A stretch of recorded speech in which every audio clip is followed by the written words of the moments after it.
Hey guys, it's Rachel and Dave from Futurepast Hi. Collectibles. Just popping in to announce this week's winner for the giveaway. If you remember, the winner this week is going to win He-Man Thundercats coloring book comic, which is really cool. And the winner is TMNT Cool Guys. Cool guys. So congratulations. I sent you a message on the comment that you left, and if you could just reach out to us, we'll get that book to you. Really excited about this next video that we're going to show you guys. I am sorry about the camera. The focusing was a little weird in this video, so we're going to fix that. But really excited for you guys to see it, and we hope you enjoy. Crack that slab and color it in. Yeah, let us know if you do that. That'd be really cool. All right, bye guys. I want to give away a book. Oh, okay. I have one. What do you got?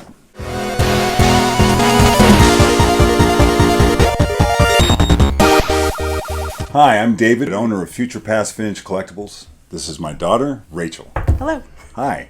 This is video number 9. Before we get into this, we've bought a lot of books. And really, I mean, we have so many books, it's kind of ridiculous. Well, I got about almost 5,000 comics in. So what I want to do is kind of show you some of this. You haven't seen it. I haven't really seen any. And I know you're not really familiar with it, but as we keep doing this, you're going to see new books that you haven't seen. You're going to see things you like, see things you're interested in. So this particular book right here is the first appearance of the Beast with hair, I think. May I see the... Yeah, A Beast is Born. This one has a unique situation that prior to Mark Jeweler, and I don't know how many people are aware of this. If you collect Mark Jewelers, you might be.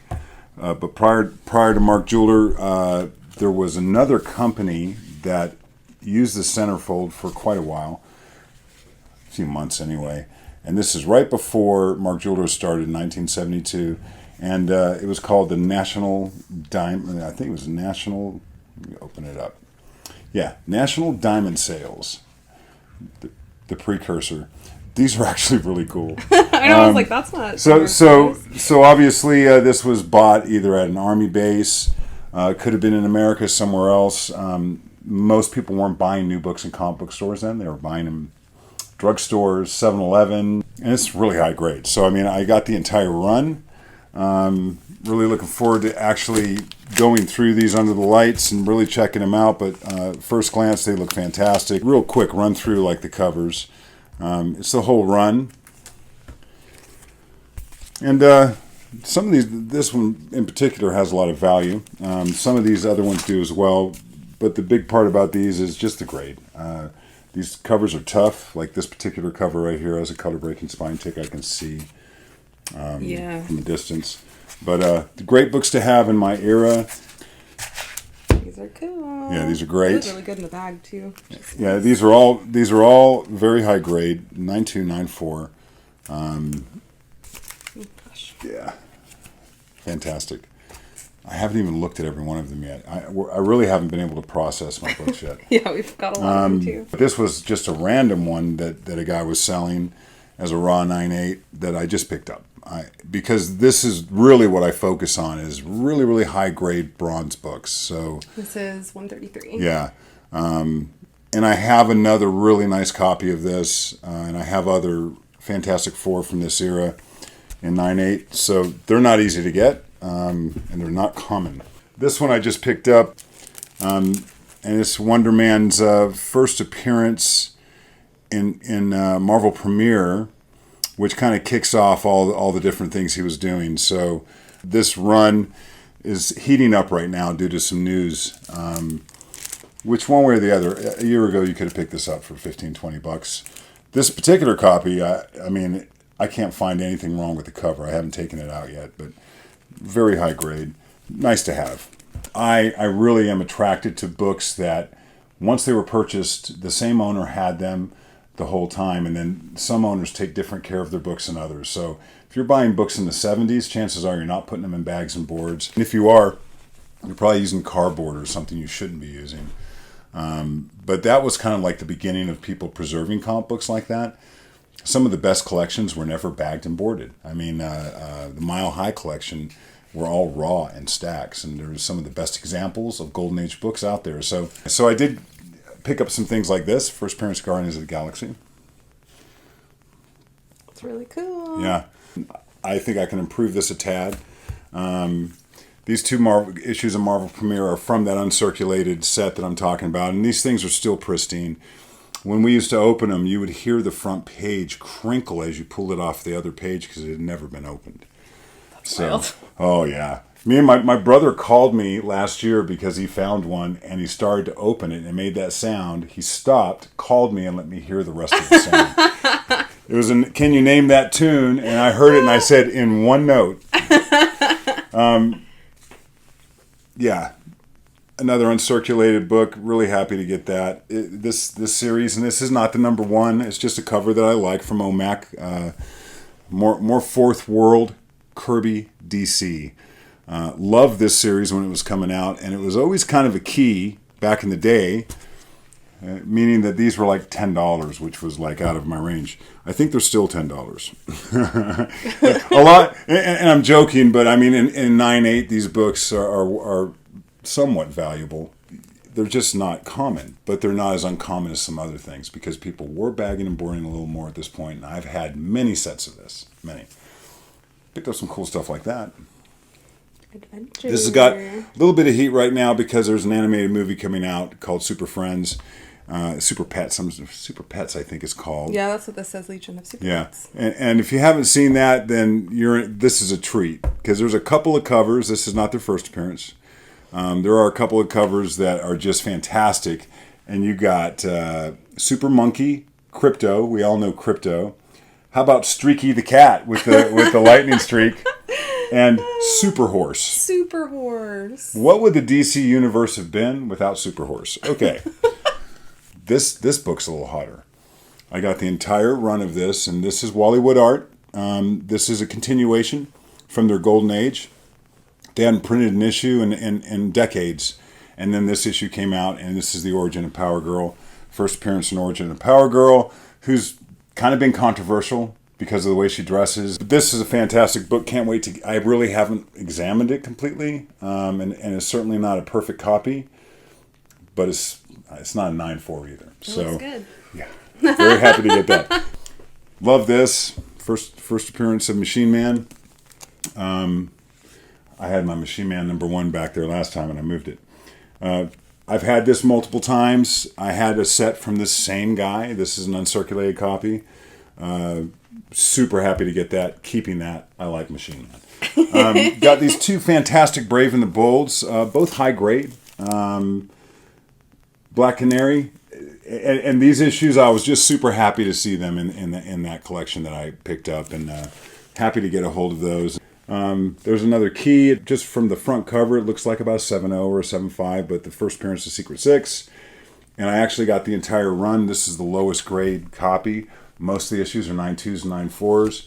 And they're really simple covers, but they're very 60s. And so I just salivated over those. As someone who really appreciates comics and the era that they were printed in, I really dig having those. Also like this. This is, I would not call this very hot, but if you follow war books at all from the 70s, Jack Kirby jumped in and did some issues of The Losers, and I got all of them. Not seeing a lot of 9.8 potential there, but they're all very nice. And the problem with these, and it's not a problem, but that black cover is unmerciful. And just at a glance, you can tell it's really high grade, but it's not perfect, and most comic books never will be. But I'm keeping it anyway, so I'm not slabbing it, I'm keeping it. This is also a big book. In the world of big, it's not huge. It's a minor Richter scale, but anyone who collects Bronze Age books and likes Jack Kirby knows that these books are just fantastic. Real nice copy of Demon #1. And it needs a little work. I wouldn't call it very high grade. It looked like about a 9.2, but it's got great bones, and this is from that uncirculated collection, so I fully expect to be able to press this out and get some good results. Here's a copy from that Secret 6 run, just to show you kind of the general condition of them. That's cool. Yeah, it's just, I looked at these, and this is the kind of stuff that gets me excited, believe it or not.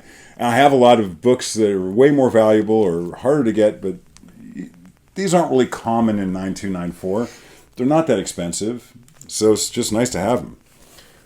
because you're not just going to find that every day. Yeah. It's not just on eBay in 9.2 or 9.4. And I think that's a really high grade copy. Really early Todd McFarlane art. Have this entire run, all uncirculated, just picked up. And that book's just pristine. I took it out and looked at it, and I was really happy. I think that shouldn't be an issue, getting a 9.8 on that. This is the era you want to start getting 9.8s. Everyone was bagging and boarding by the 80s. As soon as you start seeing direct labels, there was so much business in comic shops that they were distributing directly to comic shops, and it started to take precedence. So this is a 75-cent cover. This is the very beginning when they were selling about as many in comic shops as they were outside of comic shops. It was equal. That's why if you had a barcode on this, it doesn't make it harder to get. Sometimes it was hard to get your comic store. It just depended. I think it was after that era when they really started to diminish in other places. Mike Grell art, one of the worst covers of the entire run, but I had, this is something I would actually pay retail for if I found it, because I like Karate Kid. So yeah, I was happy. I got a full run of those uncirculated. And then I lost a book about a year ago that I cracked. I was wondering, I was like, that looks like my handwriting. It is. Maybe I wasn't ready. I cracked this. It was a graded 9.4, CGC graded 9.4, older slab, not an original slab, but an older one. And when I received it, I won it in an auction. I looked at it. By the way, let's go ahead and hold the book up. I looked at it. I knew that this book's improvable. I didn't really want to tackle it yet because the spine ticks on this are so small that I think I took an attempt at it and I was having a hard time with it, so I put it away. Where now, I don't see any color breaking on that, and this does have potential. I have a 9.8 of this. This is a newsstand. I've graded it at 9.2. Yeah. Currently.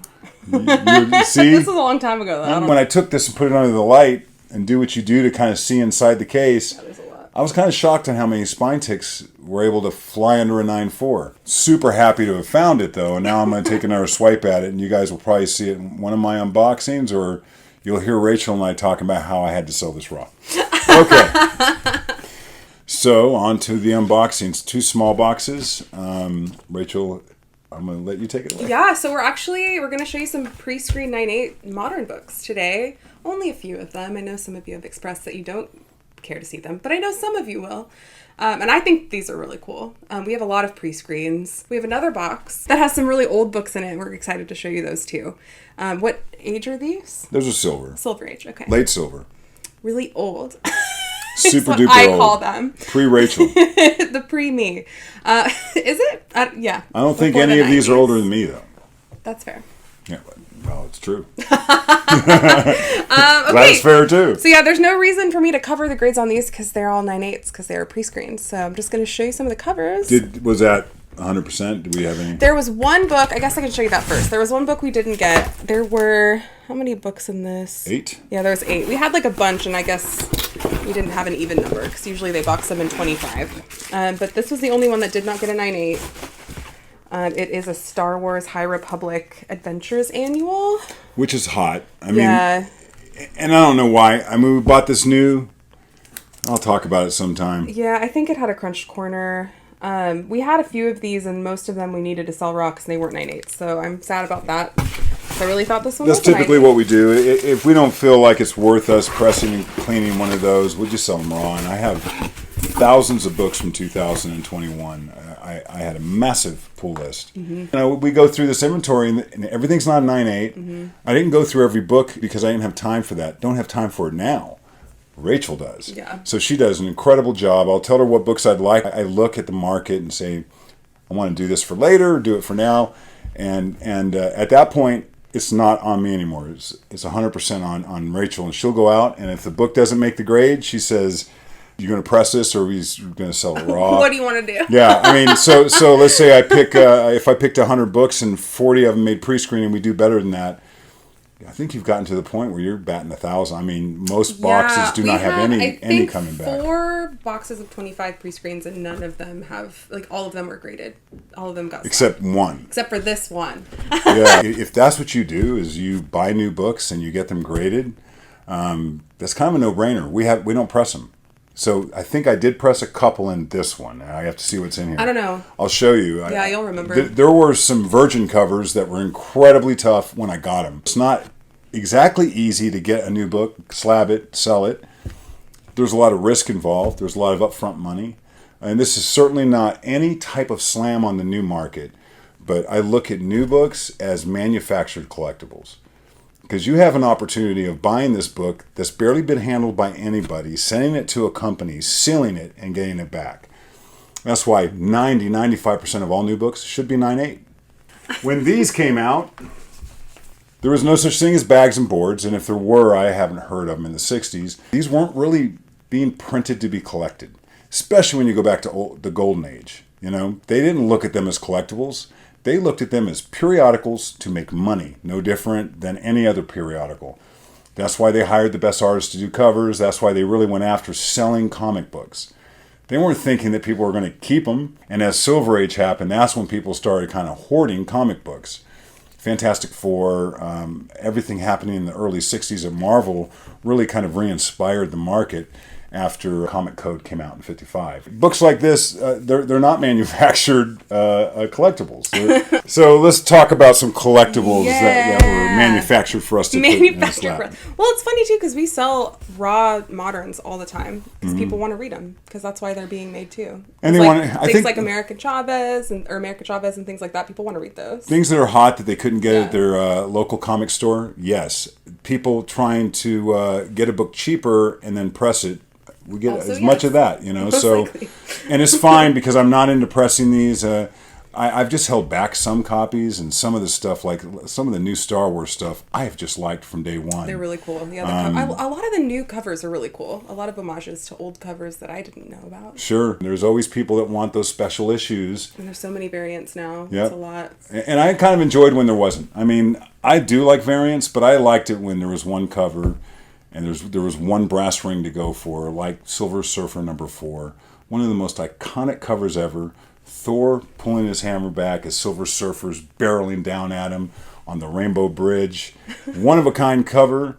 Could you imagine if there was a variant? Who would have drawn that? I mean, as a matter of fact, that cover's been swiped so many times, so I don't think it takes a lot of covers to make a comic great. It takes one.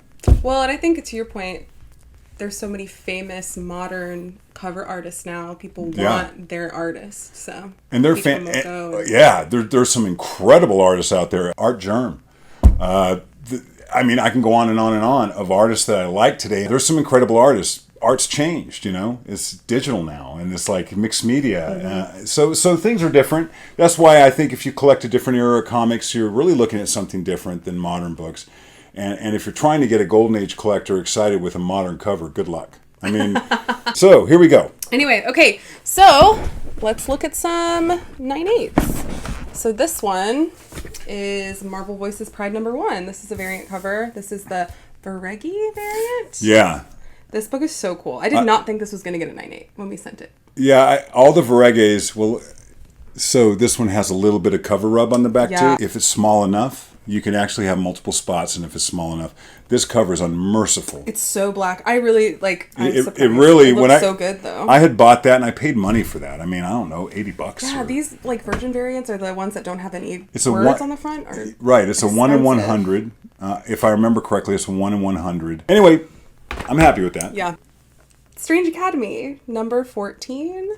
Yeah, any Strange Academy, just slab it if it's a 9/8. This series has not seen where it's going to go, and you notice the first issues are worth money, and they're not easy to get in 9/8 because people read this stuff. Yeah, so people want to. They read it. You know? All right, we've got Thor 20. This cover is so cool. Yep. We had a few of these, and this was the only one. But I think maybe we got another one of these. I don't remember.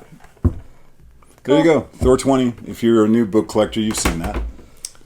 You've seen it. It's not hard to find. We got 3 of these, so I'm just going to show one. Show one, yeah. This is the War of the Bounty Hunters, Jabba the Hutt #1. I love this cover too. Maybe it's this artist that does this. It's a 1 in 10. It's a design variant cover, is what it says on here. That's a 1 in 10, and I got 3 of them, right? Yep. These are not second print. Not really popular. They're cool though. Oh, I'm digging it. I'm taking those, keeping them, putting them away. I'll sell them whenever they get a little more popular than they are now. We had a Hawkeye cover that did this too. Probably the same artist. Yeah, I like design variants. I really do. Cool. And then the last one, this is a Coelho variant cover of that same book, War of the Bounty Hunters, Jabba the Hutt #1. Let me see that cover real quick. Yeah, it's bad. I like it. It's really cool. Digging that. All right. Yay. So those are I think some of our pre-screens. this was an overage. We have, submitted 40 or 50 or 60 or... I've got 3 boxes of 25 books of pre-screens, mostly doubles, so we could definitely show you guys some of those covers because the covers are cool. Box 2. This box is a little different. All right. We waited for this box for how long? This wasn't a long time because we put a... Express on it? Express this. Okay. So I think it was there March. Oh, okay. March was our month. March, yeah. All right. This is Amazing Spider-Man 84. All right. Yeah, this was a 7.5, and Rachel felt it was an 8.0 going out. And it is a 9.0, Yeah. off-white to white, which is exciting. That's great. She's a very strict grader. Well, I will be honest, like, grading these older books is hard for me because we don't see a lot of them, so that's going to change now. No, that's really, and I think a lot of people who are grading books that are new, at least Rachel understands that. And she asks a lot of questions when she hits Silver Age because she knows there's all these weird oddities. Things like the printer's crease or, So, 9.0, better than what I thought, which is great. I picked these up mid-grade thinking I could improve most of them. And I think you did. Yeah, I'm pretty sure you improved all of them. This one's Amazing Spider-Man 88. It's got all these early Spider-Man, which is really cool. All right, so 88, that was it was originally a 7.0, and you felt it was a 7.0 going out. And it was an 8.0. Yeah. So that's great. Any Amazing Spider-Man before issue 100's in demand. The higher mid-grade like this, there are going to be people with the budget that they need to get a book like that in order to, complete a run or for the completists out there. Yeah. Or to get that book, because as you start getting into the 9s on these books, they're all expensive. I mean, there's not an inexpensive Spider-Man that's high grade. So mid-grade is well collected in Spider-Man. You'll see the sales are just very, very good. You can always sell a Spider-Man. Anyway. People love it. All right, this is Amazing Spider-Man 89. This was a 7.0, and you felt that it stayed a 7.0. And it's an 8.0. Yep. So it's interesting, right? Different graders are grading these at CGC as well. Mm-hmm. Rachel's a great example of someone who's got a really good eye. They're grading new books and how strict they get in the beginning. And I understand all books are supposed to be graded the same, but they're not produced the same. And that's the difference. The paper is different. Mm-hmm. So the defects are going to be different. They might be brutal on 9.8s, and believe me, they are. They're looking for color rub in a 9.8 is a lot different than color rub in that era, which doesn't happen as much because the paper's so much better. Mm-hmm. The ink was so much better. Cool. What do we have next? This one is Amazing Spider-Man 103. So that was a 7.5 was the original grade, and when I gave it to you, you thought it stayed there. And it's an 8.0. Yeah. All of these got bumped up, which is great. Yeah, Gil Kane art. So yeah, Gil Kane, especially in this era, had this boxy thing going on that I picked up a lot of his books, and he really just got different, man. So that Gil Kane art, and I think a lot of people like it. I'm not crazy about it, personally. But I know a lot of people love Gil Kane. Okay, Amazing Spider-Man 112. I love this cover. So this was originally... I graded this a 7.5, and when we looked at it, we thought it was an 8.5. Well, it's a 7.0, so I'm not really sure what happened there.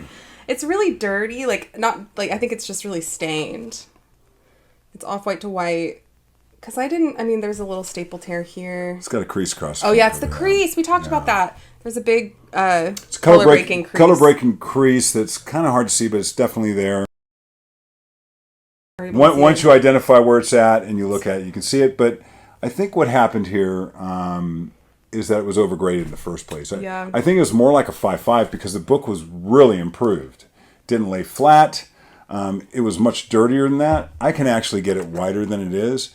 It's just not that hot of a book. And with that kind of color break across the cover, best I'll ever get on that's an 8.0. I could never beat that. Amazing Spider-Man Annual number 4. Okay, this was a 7.5. When I bought it, it was touted as a 9.2. Overpaid for it. But I was a little curious because these types of of thick bound books from this era, and this is an early really Spider-Man big. appearance with an original story, which was a little bit unusual for annuals. So there's original stories in here from 1967. This book's really not valuable till it gets high grade. But anyway, there were some really long spine channels that just came from the way it was glued. So I pressed it, and I got some improvement. So it started out at 7.5. Let me look at this again. Started out at 7.5, and you felt it got a 9.0. It got a 9.0. Yeah. We were right. It's off-white pages. I overpaid for what it is. Not a 9.2. All right, I got two more. House of Mystery, 174. So I bought this on eBay. Overpaid because it was overstated, and I mean I paid some money for this raw book. I worked on it pretty hard, and so here we go. So the original grade was a 7.0, and you graded it at an 8.5 before it went out. And it got a 9.2. Yeah. That's huge. It's a bit of a game changer for me because I don't own a copy of this. So cool. What am I looking for? 9.4. White pages. We should have checked the census. I don't know how many of these are out there. Well, I'll tell you, that's a valuable book. I mean, I thought that I was upside down in it because it was undergraded, but I got some good results, and it's probably a $1,200 book, and I think I spent $500 or $600 on eBay Raw. It was somewhere in between that, so pretty much it doubled my money, less slabbing fees and all that. I don't think you're selling this one. I'm not selling that. Yeah, I was like, this is yours. For a time, I want to hold on to it for a minute. I don't know, All right, the last one is Supernatural Thrillers #2. So this was originally a 9.2, and we pressed it. We thought it was a 9.4. It is an 8.0, so I really don't know what happened there. Yeah, because we looked at this earlier, and there's some spine ticks. I immediately think when I see a book that drops that hard that we missed something significant. It's got there's a crease back here. You see that? I do? Yeah. It's on a white background, so. I do see it. That could have been something that happened in shipping, too, because if we thought it was so high grade, there's no way. I wouldn't have missed that, because the rest of it's so immaculate. I know. Now, Anyway. kind of to our point on how books get dinged, I mean, this isn't color breaking. That's fixable. I don't even know if you'll be able to see it. It's an impression that's about, I don't know, a little more than a 1/4 inch off of the side, but it's at least about an inch long. So, and then there's some other issues too that's a grade killer. Yeah. It's a nice book. I mean, it's worth money in 9496. I'll probably crack that. I want to give away a book. Oh, okay. I have one. What do you got? We're gonna give this away. Batman Reptilian #1. This cover's so cool. We're doing a giveaway, right? Is that what you just said? I want to do a giveaway. I told Rachel, I said, let's do a giveaway. She goes, I have selected a book. So yeah, this is what she selected. So this book is awesome. It is awesome. I really like it. It's a modern. Yeah, it's a really cool cover. It's really cool. It kind of reminds me of Department of Truth a little bit, with the X'd out eyes, and you got the Joker, and you got Scarface, and you got and you got the Penguin, you got all these villains. It's sick. I liked it. I liked it when it came out. Somebody's going to win that. It's really cool. Like this video, comment down below, and subscribe if you'd like to try to win this. And we'll announce it the next time we post a video. In production is our new show, which is a vintage comic show and tell. And looking forward to sharing some of that stuff with you guys. Got that coming. We got our giveaway coming. Once we get to like 400 and something subscribers, we'll really start talking more about that, on how to do it. We're just letting you guys know. 500 subscribers. Right now, 4 different raw black cover books from 4 different decades, possibly 5. Maybe you can pick the 5th. I like the 2010s. I'm a modern person. I like modern books. You are modern. I'm just modern in general. She's modern. I think that's all. That's it. We did it all. Thank you so much again for all of your support. Yeah. We love doing this. It's fun. Love reading your comments. Thanks for watching.